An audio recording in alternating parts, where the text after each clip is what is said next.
ትንኝ ስትነክሳችሁ በሽታ ሳይሆን ክትባት ብትሰጣችሁስ? ይህ የፊልም ታሪክ አይደለም። የቻይና ሳይንቲስቶች ትንኞችን ወደ በረራ ክትባት ሰጪዎች ቀይረዋቸዋል። ሰላም፣ ዶክተር ቴክ ነኝ። ትንኝ ሲባል ሁላችንም የምናስበው በሽታን ነው። አሁን ግን ሳይንስ ይህንን ቀይሮታል። የቻይና ተመራማሪዎች ትንኞችን በመጠቀም የዱር እንስሳትን ወይም ሌሊት ወፎችን መከተብ የሚቻልበትን መንገድ ፈጥረዋል። እንደ ራቢስ እና ኒፖ ያሉ አደገኛ ቫይረሶች ከዱር እንስሳት በተለይም ከሌሊት ወፎች ወደ ሰው በመሸጋገር ወረርሽኝ ይፈጥራሉ። እነዚህ ላይ ነው እንግዲህ ቻይና ተመራማሪዎች አስገራሚ መፍትሄ ይዘው የመጡት።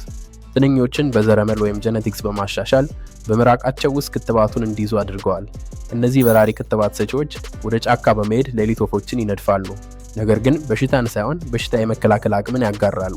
ይህ ዘዴ የዱር እንስሳትን ከወረርሽኞች በመጠበቅ ቫይረሱ ወደ ሰው ልጅ እንዳይደርስ ገና ከምንጩ ይገድበዋል። ተፈጥሮን በመጠቀም ተፈጥሮን የመጠበቅ ጥበብ።